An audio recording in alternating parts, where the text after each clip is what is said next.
क्योंकि this is my right, ये हुआ लेफ्ट, ठीक है। बट यहां पर ये इस केस में डायग्राम जैसा दिया है उसमें ऐसा दिखा है, ठीक है, तो कंफ्यूज नहीं होना। ओके, तो पेज में हम नॉर्मली जब लिखते हैं भाई राइट साइड में डेट लिखो, लेफ्ट साइड में जो भी है ऐसा, ठीक है। सो ये right part of the brain, right hemisphere, देखो क्या क्या है, देखो क्रिएटिविटी के लिए नॉर्मली यहां पर यूज हो रहा है, आर्ट, क्रिएटिविटी, और क्या है मैं बताऊंगा। और लेफ्ट में देखो कैलकुलेशन, ठीक है, और क्या क्या चीजें वो देख लो यहां पर, थोड़ा ध्यान से देखो। अब जो अपना लेफ्ट पार्ट है वहां पर मेनली क्या क्या होता है, एनालिसिस, लॉजिक, आइडिया, फैक्ट्स, यानी फैक्ट्स याद रखते हैं हम इसमें, मैथ करते हैं भाई, जो आप देखो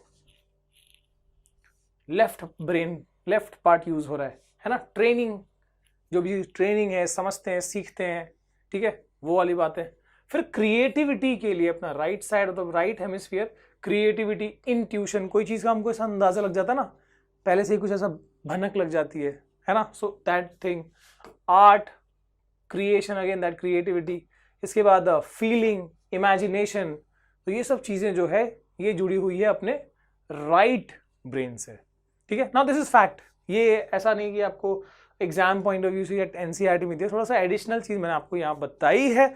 जरूर बताना कमेंट सेक्शन में ऐसी चीजें आपको काम आती है कि नहीं आती, थोड़ा सा आपका इंफॉर्मेशन बढ़ता है कि नहीं बढ़ता है। अच्छा, ब्रेन के बारे में हमने ये तो देखा कि भाई it is a main thing in part of the body, और फंक्शन क्या है वो हम देखेंगे आगे, डोंट वरी। ओके, इसके बाद राइट ब्रेन, लेफ्ट ब्रेन, आप कह सकते हो उसको, ठीक है। तो अब यहां पर क्या दिया, each hemisphere controls the opposite side of the body. ये बात आपको पता थी कि हमारा जो left part of the brain है वो मेनली हमारे बॉडी के राइट पार्ट को कंट्रोल करता है, और जो right part of the brain है वो मेनली हमारी बॉडी के लेफ्ट पार्ट को कंट्रोल करता है। मतलब ऐसे काफी टाइम हुआ है, मतलब आपने अगर किसी को थोड़ा पता हो कि जब ब्रेन का किसी का एक्सीडेंट हुआ मान लो ऐसे, तो ब्रेन का ये हिस्सा डैमेज हुआ ना, तो उससे अगर समझो पैरालिसिस हाफ होती है, तो यहाँ डैमेज होने से यहाँ पर होता है, और अगर यहाँ डैमेज हुआ तो यहाँ पर होता है। तो मतलब ये अपोजिट वायरिंग है दिमाग में, दिमाग की, याद रखना। ये वाला ब्रेन का हिस्सा इधर का पार्ट कंट्रोल करता है, और ये वाला ब्रेन का हिस्सा इधर का पार्ट कंट्रोल करता है। सर आगे देखते हैं, सर आगे देखते, तो शुरू यहां से करेंगे हम। व्हाट एग्जैक्टली, देखो ब्रेन के अब यहाँ पर तीन मेन पार्ट्स जो हैं, फोर ब्रेन, मिड ब्रेन और हाइंड ब्रेन, ठीक है। नॉर्मली हम देखें तो फोर ब्रेन यानी कि जो हमारा ये फ्रंट वाला जो हिस्सा है, this is four brain, mid brain एकदम सेंटर में, और हाइंड ब्रेन, ठीक है, पीछे के साइड में। ओके, अब हम यहां पर अगर देखें एग्जैक्टली इसके डायग्राम को, तो इसका डायग्राम इजीली कैसे बनाए इसके लिए मैंने ड्रॉ करके बताया है। तो आप how to draw human brain Edu Mantra search करोगे यूट्यूब पे तो आपको मिल जाएगा। बेसिकली अब देखो यहाँ पर मेन पार्ट्स क्या क्या हैं। तो फोर ब्रेन कहीं अगर, तो उसका जो ये वाला जो ब्रेन का सबसे मेजर, सबसे ज्यादा वाला पोर्शन है ये फोर ब्रेन में किस चीज का है, वो सेरिब्रम। तो ये कह सकते हो फोर ब्रेन में मेनली क्या है, सेरिब्रम है। ओके, अच्छा, ये सेरिब्रम को ड्रॉ करने का एक बेसिक तरीका आपको बता दूं तो मेंढक की पैर की तरह, ये एक सी बना दिया और ये उल्टा सी बना दिया, फिर सीधा सी बना दिया, फिर उल्टा सी बना दिया। आप ऐसे भी ड्रॉ कर लोगे ना, काम चल जाएगा, ठीक है। जहां मोड़ना है, जहां घुमाना है, उस हिसाब से इसी को लेते जाओ, सीधा सी, उल्टा सी। ओके, तो अब यहां पर जो ब्रेन के ऊपर जो कवरिंग होती है जिसको हम खोपड़ी कहते हैं, वो एक्चुअली स्कल कहलाता है, या तो that is also called cranium, ठीक है। अब ये मिड ब्रेन वाला हिस्सा है, दिस इज हाइपोथैलेमस, ये वाला पार्ट है पिट्यूटरी ग्लैंड, ठीक है। Again a very important part, पढ़ेंगे इसके बारे में भी। Okay, then we have hind brain में क्या क्या है, देखो ये पॉन्स है, दिस इज पॉन्स, ये वाला है मेड्यूला ओब्लोंगेटा भी कहते हैं, मेड्यूला भी कह सकते हो आप ऐसे। और ये जो फूल गोभी की तरह दिख रहा है ना, दिस इज सेरिबेलम, ठीक है, सेरिब्रम और ये सेरिबेलम, इसमें कंफ्यूज नहीं होना। ये फोर ब्रेन का पार्ट है and this is a part of your hind brain. अब ऐसा है कि इसको बड़ा मेंदू कहते हैं, मराठी में इसको बड़ा मेंदू कहते हैं, और ये वाला जो है दिस इज योर छोटा मेंदू, इसको छोटा मेंदू बोलते हैं। ओके, और ये cerebellum, sorry this is spinal cord, ये जो स्टेम सा निकला है this is spinal cord. Okay, the manager of the brain. देखेंगे आगे उसके बारे में। वैसे ये समझ लो, fore brain, mid brain and hind brain. अब यहाँ पर इसके फंक्शन देखते हैं guys. Okay, so starting with पहले हम इसका प्रोटेक्शन देख लें। प्रोटेक्शन के बारे में देखते हैं भाई, ये भी एक बहुत ज़रूरी चीज़ है। ओके, उसके बाद हम फंक्शन देखेंगे। सो यहाँ पर जो प्रोटेक्शन है ब्रेन को, देखो अब ये जो हमारा मेन पार्ट है क्रेन, जो हमारा सेरिब्रम, उसके ऊपर देख सकते हो। और ओवरऑल भी ये किससे प्रोटेक्टेड है, तो एक बोन होता है जिसको हम क्रेनियम या स्कल बोन कहते हैं। ठीक है, स्कल बोन तो है, पर ये तो वही बात हो गई, इतने डेलिकेट चीज को हमने खाली एक खोपड़ी, एक मतलब इतने हार्ड ऑब्जेक्ट में बंद कर दिया, तो ये कोई यही उसको हार्म कर सकता है। समझो आपने कोई झटके से कहीं जंप कर रहे हो, कहीं ऊपर नीचे कहीं मूवमेंट कर रहे हो, तो उस टाइम पे इतनी डेलिकेट जो हमारी ब्रेन है वो स्कल से टकराती रहेगी, उसको वैसे ही झटका लग के चोट लगता रहेगा।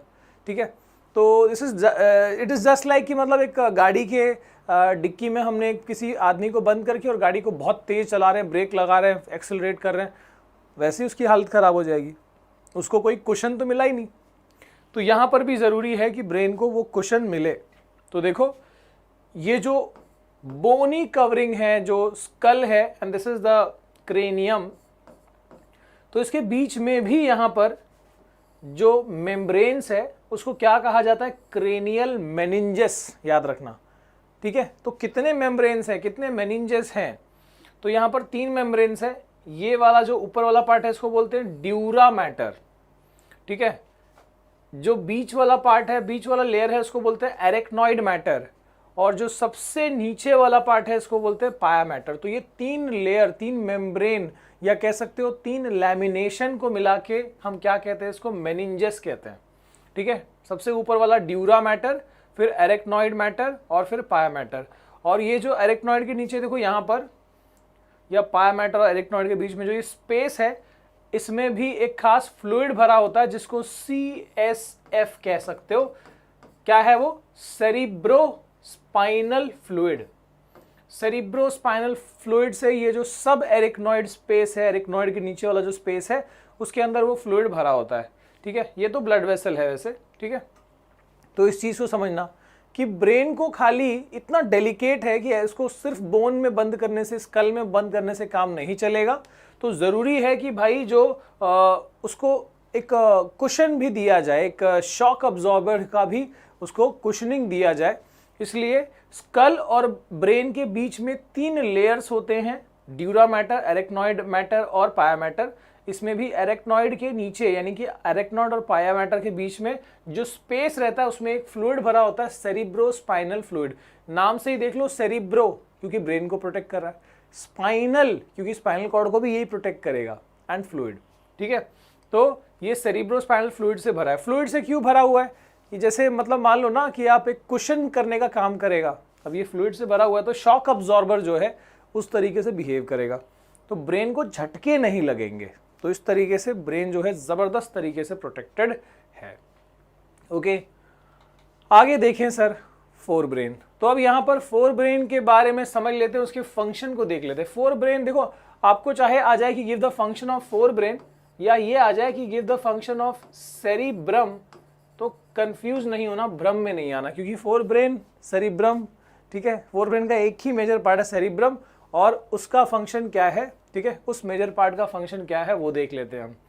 सो it is the most complex and specialised part of the brain. It consist of cerebrum. ठीक है, ब्रेन का सबसे इंपॉर्टेंट, सबसे कॉम्प्लेक्स पार्ट है फोर ब्रेन, और उसके अंदर क्या है, सेरिब्रम है। ठीक है, फिलहाल इतना समझ लो कि फोर ब्रेन का एक जनरल फंक्शन मैं इतना कह सकता हूं कि ये बॉडी के most of the voluntary actions को, या वॉलंटरी जो भी फंक्शंस होते हैं उसको ये अंजाम देता है। वॉलंटरी यानी क्या, जो हमारी विल से हम कंट्रोल कर सकते हैं, जो हम हमारी समझ से कंट्रोल कर सकते हैं। जैसे ये लिखना, क्लैपिंग, सिटिंग, स्टैंडिंग, वॉकिंग, ये सब क्या है, ये सब वॉलंटरी है। हम सोच समझ के इसको कंट्रोल कर सकते हैं, ठीक है ना, इसलिए इसको वॉलंटरी कहा जाता है। तो जो भी वॉलंटरी एक्शंस है उसका जो जिम्मेदारी है वो किसके पास है, फोर ब्रेन के पास। ठीक है, सो देखते हैं फंक्शन क्या है इसका। पहला, thinking part of the brain. सोच समझ के जो भी चीजें हम करते हैं वो फोर ब्रेन से होता है, thinking part of the brain. Okay, controls the voluntary action, अभी बताया मैंने। ओके। स्टोर्स इंफॉर्मेशन, ये इंफॉर्मेशन स्टोर करने में एक्सपर्ट है, जो मेमोरी होती है वो इसी पार्ट में है, फोर ब्रेन में। Okay. It receives sensory impulses from various parts of the body and integrated. मतलब सेंसरी इंपल्सेस यानी क्या, हमारे 5 सेंस ऑर्गन्स है। समझो मान लो कि हम आई इज 1 सेंस ऑर्गन, तो हमने कोई चीज देखी, तो जैसे मान लो अब मैंने ये चीज दिखाई, तो आपकी आंखों ने इसको देखा और सिग्नल भेजा नर्व्स के थ्रू, ब्रेन तक गया। कौन से हिस्से में गया, फोर ब्रेन में। वहां पर प्रोसेस हुआ कि भैया ये क्या है, देखी हुई चीज लग रही है। वहां पता लगा कि भाई ये मार्कर है। तो क्या है, जो सेंसरी जितने भी 5 सेंस ऑर्गन्स है, सभी सेंस ऑर्गन्स की जो रिसेप्शन पॉइंट्स है वो फोर ब्रेन में ही है, अलग अलग हिस्से में है, ठीक है, लेकिन वो फोर ब्रेन में ही है। Then centre associated with hunger, ये जो फोर ब्रेन है, हमको जो भूख लगती है, जो सेंसेशन होता है, वो सब भी फोर ब्रेन के हिस्से में ही है। तो ये फोर ब्रेन का फंक्शन ध्यान से देख लेना। इसके बाद देखेंगे function of mid brain and hind brain. Mid brain और हाइंड ब्रेन का, अब देखो यहां पर हमको एनसीईआरटी की बात करें ना, तो हमको स्पेशली मिड ब्रेन का एज सच नहीं दिया, ठीक है, हाइंड ब्रेन के पार्ट्स का दिया हुआ है। ओके। तो कंबाइनली अगर हम कहें तो मिड और हाइंड ब्रेन का मैं कंबाइनली कह सकता हूं कि ये जो हमारी बॉडी का मोस्ट ऑफ द इनवॉलंटरी, ठीक है, इनवॉलंटरी एक्शंस को संभालने का काम किसका है, मिड और हाइंड ब्रेन का। वॉलंटरी एक्शंस फोर ब्रेन संभालता है मोस्टली, और इनवॉलंटरी एक्शंस जो है वो मिड और हाइंड ब्रेन संभालता है। Okay, so let's see. अब आपको हाइंड ब्रेन का दिया है तो वही देख लो कि यहाँ पर सेरिब्रम है, मेड्यूला है, पॉन्स है, क्या क्या फंक्शन है। सेरिब्रम का देखो क्या दिया है। सेरिब्रम क्या है, इट कंट्रोल्स, ये जो फूल गोभी वाला पार्ट जिसको हमने छोटा मेंदू कहा, क्या करता है ये बॉडी के बैलेंस को संभालता है ना। जैसे हम इरेक्ट पोस्चर में खड़े हो पाते हैं, सीधी लाइन में चल पाते हैं, साइकिलिंग स्ट्रेट लाइन में कर पाते हैं, ठीक है, जब लिखते हैं तो एक लाइन एक ऑर्डर में लिखते हैं, है ना। तो ये सब जो प्रेसिशन वाला काम है, बॉडी बैलेंसिंग वाला काम है, ठीक है, ये सेरिब्रम संभालता है। It controls posture and balance, the precision of voluntary actions. जो भी वॉलंटरी एक्शन हम करते हैं उसकी प्रेसिशन, जैसे मैंने कहा वॉकिंग इज वॉलंटरी एक्शन जो फोर ब्रेन संभालता है, लेकिन walking in exactly that straight line ये कौन संभालता है, ये प्रेसिशन कौन संभालता है, ये सेरिबेलम संभालता है, ठीक है। Example, packing of a pencil, riding in a straight line, walking in a straight line, standing in एक पोस्चर, ये सब, ठीक है। इसके बाद बात करते हैं मेड्यूला की। तो ये मेड्यूला वाला हिस्सा है, ये क्या करता है, इट कंट्रोल्स इनवॉलंटरी एक्शंस। कौन से, like blood pressure, salivation, vomiting, है ना। ब्लड प्रेशर तो अपने आप कंट्रोल, हम थोड़ी ना कंट्रोल करते अपनी विल से कि भाई रोक दिया ब्लड प्रेशर, ब्लड अब नहीं चल रहा, ये नहीं कर सकते। सलाइवेशन, कोई चीज को देख के, जैसे कोई खाने पीने की चीज है देख के और सलाइवा, है ना, मुंह में पानी आ जाता है, तो ये हम थोड़ी जानबूझ के करते हैं, वो तो हो जाता है ना। सो ये सब मेड्यूला संभालता है। वॉमिटिंग भी, इवन उल्टी आना। और इसके बाद पॉन्स की अगर हम बात करें तो ये क्या संभालता है, ये भी इनवॉलंटरी एक्शन संभालता है, जैसे कि रेगुलेशन ऑफ रेस्पिरेशन। हम जो रेस्पिरेशन करते हैं, लोग बोलते हैं हम अपनी ब्रीथिंग को रोक सकते हैं, ठीक है, बट एक पॉइंट के बाद आपको पता होगा, ये फैक्ट है कि you can not die by stopping your own breath. खुद के ब्रीथ पर सांस को रोक के और मर सकते हैं, वो एक पॉइंट के बाद वो इनवॉलंटरी है। ओके, सो जो पॉन्स है वो ये रेस्पिरेशन वाला पार्ट संभालता है। ओके गाइज, अब ये तो हो गया ब्रेन का। अब आ रहे हैं हम स्पाइनल कॉर्ड पे, ठीक है। तो इतनी बात तो समझ लो कि भैया जो ब्रेन है ना, ब्रेन वो हमारी बॉडी का, हमारा बॉडी एक फैक्ट्री है, एक बड़ा सा, जिसका वो मालिक है। ब्रेन जो है हमारी बॉडी का, इस फैक्ट्री का मालिक है। और इसमें बॉडी में जो छोटे छोटे हिस्से हैं, अलग अलग पार्ट्स हैं, हाथ पैर, जो भी आप समझ लो, ये सब इसके वर्कर्स हैं, इसके गुलाम हैं, ठीक है। तो मतलब ये सब लोग ब्रेन के लिए काम करता है। और यहाँ पर ब्रेन को एक मैनेजर की ज़रूरत है कि भाई वो वर्कर से प्रॉपर काम करवा सके। और वो मैनेजर कौन है, वो मैनेजर है स्पाइनल कॉर्ड, ठीक है। अगर इस मालिक को कोई बात अपने वर्कर्स को कहनी है तो वो सीधे नहीं कहेगा, वो स्पाइनल कॉर्ड को बोलेगा, और स्पाइनल कॉर्ड जो है वो मैसेज जो है वो अपने वो फाइनली वर्कर्स तक पहुंचाएगा। समझ रहे हो? Various parts of the body, if the brain wants to communicate to various parts of the body, तो वो स्पाइनल कॉर्ड के थ्रू वो कम्युनिकेशन कराएगा। ठीक है? और ऐसे ही अगर किसी पार्ट में पेन है या किसी बॉडी ऑर्गन में कुछ दिक्कत है, तो वहां से सेंसेशन कैसे जाएगा? वो सेंसेशन भी कहां से जाएगा? वो स्पाइनल कॉर्ड में भेजेगा। भले ही उसको भेजना ब्रेन को है, पर सीधे नहीं भेज सकता कि ओ भैया सुनो, नहीं, वो स्पाइनल कॉर्ड को भेजेगा और स्पाइनल कॉर्ड फिर फाइनली वो सिग्नल को ले जाएगा ब्रेन तक। यानी ये जो इंटर कम्युनिकेशन है between brain and various parts of the body is all completed by the spinal cord. ये मैनेजर के थ्रू जाएगा। पहला फंक्शन यही है, spinal cord connects a large part of the peripheral nervous system to the brain. Peripheral nervous system को यानी पूरे part को ब्रेन से कनेक्ट करने का काम कौन करता है? Spinal cord. So it is like a manager. लिखना मत एग्जाम में। इसके बाद अब देखो यहां पर एक बहुत जबरदस्त, ऐसा नहीं कि आपको अब ये लेकिन आता है एमसीक्यू में, मैंने देखा है ये काफी सैंपल पेपर्स और बुक्स में अब आ चुका है कि जो हमारा स्पाइनल कॉर्ड है ना, उससे अलग अलग नर्व्स निकलते हैं जो बॉडी के अलग अलग पार्ट्स तक जाते हैं। ठीक है? तो मान लो कि इस हाथ में जो नर्व्स जा रहे हैं, तो कोई भी नर्व जाता है तो पैर में जाता है। क्यों पैर में? मान लो यहां पर एक नर्व गया है तो पैर में जा रहा है। कैसे? एक नर्व उसमें क्या करेगा? ब्रेन से सिग्नल यहां तक ले आएगा, और दूसरा नर्व क्या करेगा? जो दूसरा नर्व होगा उस जोड़े में, वो यहां के सिग्नल को ब्रेन तक ले जाएगा। मतलब एक ही वायर दो काम नहीं करती, हर जगह पे पेयर होगा, दो जोड़ी, मतलब एक जोड़ी होगा, दो वायर्स होंगे, दो नर्व्स होंगे। ठीक है? एक नर्व क्या करेगा? यहां के सिग्नल को ब्रेन तक पहुंचाएगा, दूसरा नर्व क्या करेगा? इधर के सिग्नल को या ब्रेन के सिग्नल को यहां तक ले जाएगा। ठीक है? तो एक टुवर्ड्स द पार्ट कैरी करता है सिग्नल, और दूसरा from the part towards the brain. तो यहां पर याद रखना, जो ब्रेन के इंफॉर्मेशन को बॉडी तक ले जाता है उसको मोटर नर्व कहते हैं, और जो बॉडी के इंफॉर्मेशन को ब्रेन तक ले जाता है उसको सेंसरी नर्व कहते हैं। वैसे मैं आगे उस पॉइंट पे आऊंगा, पर याद रखना कि यहां से सिग्नल अगर जाएगा ब्रेन तक या स्पाइनल कॉर्ड तक, तो यहां से जा रहा है तो वो सेंसरी नर्व है, और जो नर्व यहां से सिग्नल को पार्ट्स तक ले जा रहा है वो मोटर नर्व है। ठीक है? तो यानी नर्व जोड़े में होते हैं। तो पूरे बॉडी में अगर हम बात करें अगर ह्यूमन बॉडी की, तो there are 31 pairs of spinal nerves. हम क्रेनियल नर्व्स की बात नहीं कर रहे जो ब्रेन से निकलता है। स्पाइनल कॉर्ड से कितने जोड़े निकले हैं? पूरे स्पाइनल कॉर्ड से 31 पेयर ऑफ नर्व्स अराइज होते हैं। ठीक है? Through the spinal cord. याद रखना, ये एमसीक्यू के लिए थोड़ा इंपॉर्टेंट हो जाता है। देन स्पाइनल कॉर्ड का एक और फंक्शन की अगर हम बात करें तो वो है रिफ्लेक्स एक्शन।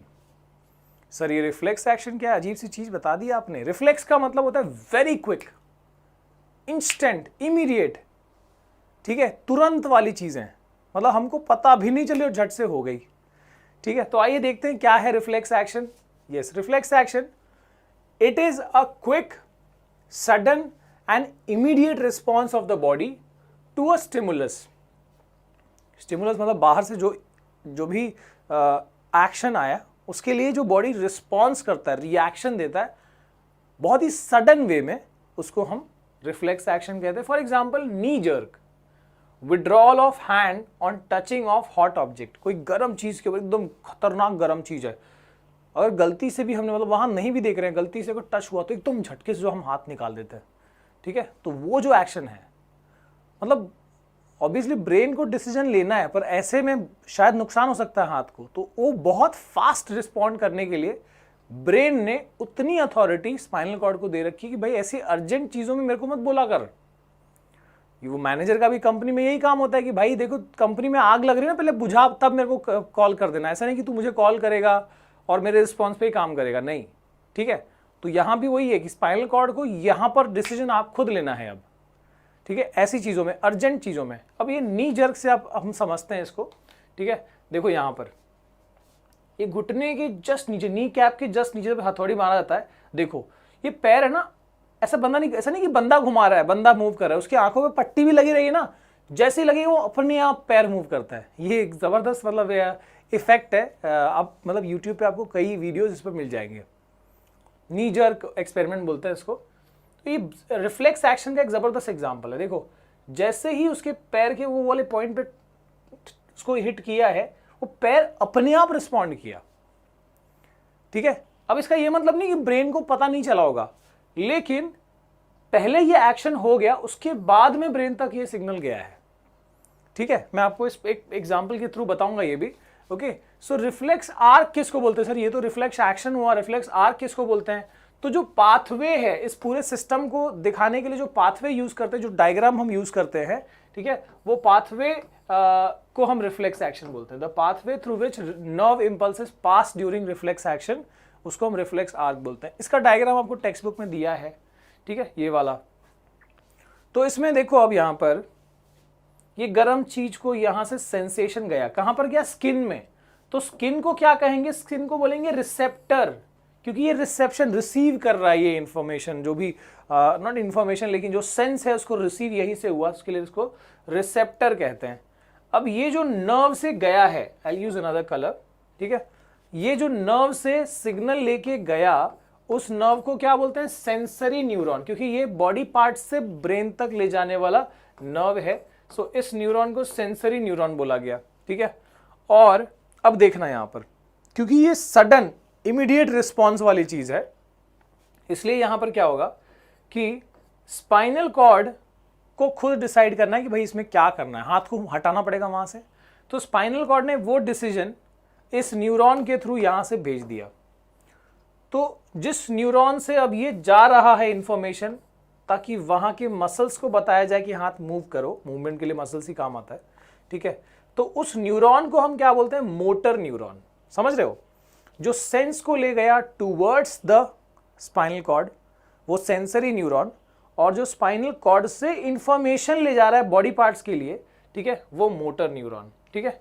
अच्छा, सेंसरी और मोटर के बीच में जो रिले एक्शन करता है, यहां से इंफॉर्मेशन लिया, यहां दिया, तो जो रिले एक्शन करता है उसको रिले न्यूरॉन कहते हैं। तो sensory neuron from the body part towards the spinal cord, motor neuron from spinal cord towards body part, और रिले जो है वो उनके बीच का कनेक्शन, ओके।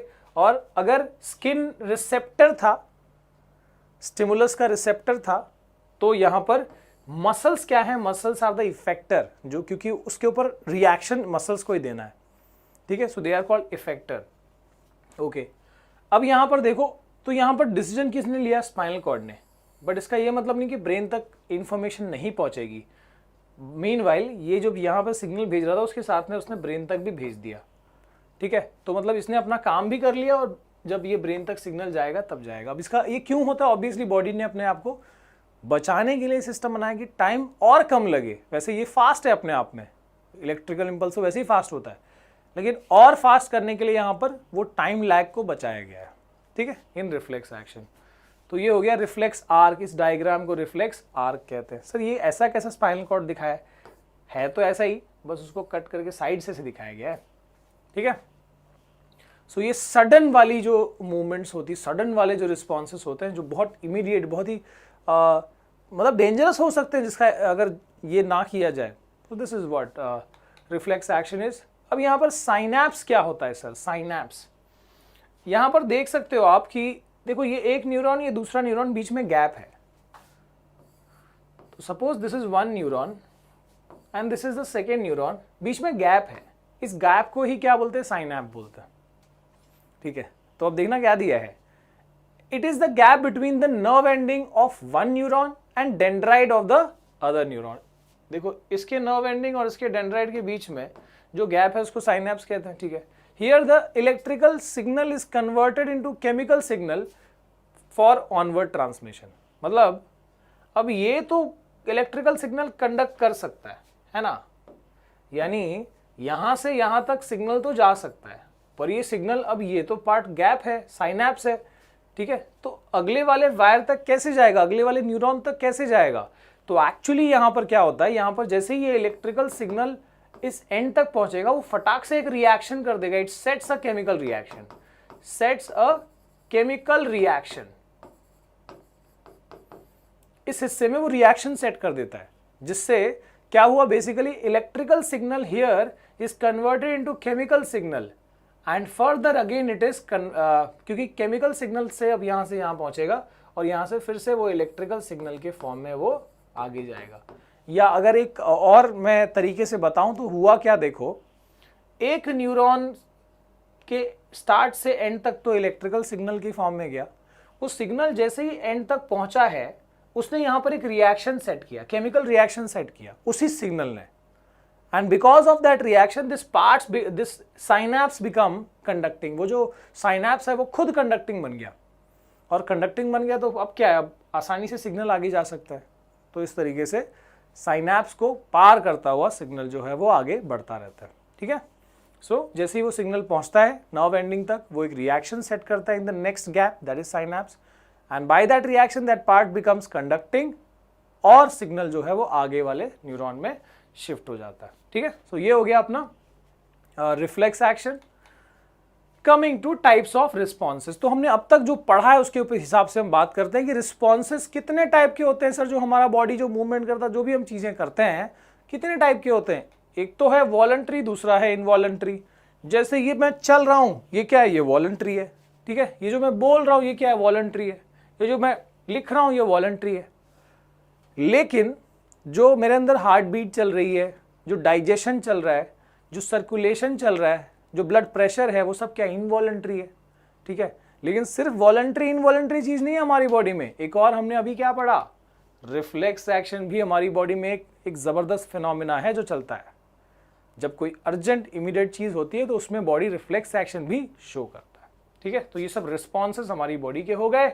आगे सर नेक्स्ट, ओके, तो यहां पर हम कंप्लीट करते हैं हमारा नर्वस कोऑर्डिनेशन। अब आ रहा है हार्मोनल कोऑर्डिनेशन, बहुत आसान है, बस ध्यान से देखते जाओ।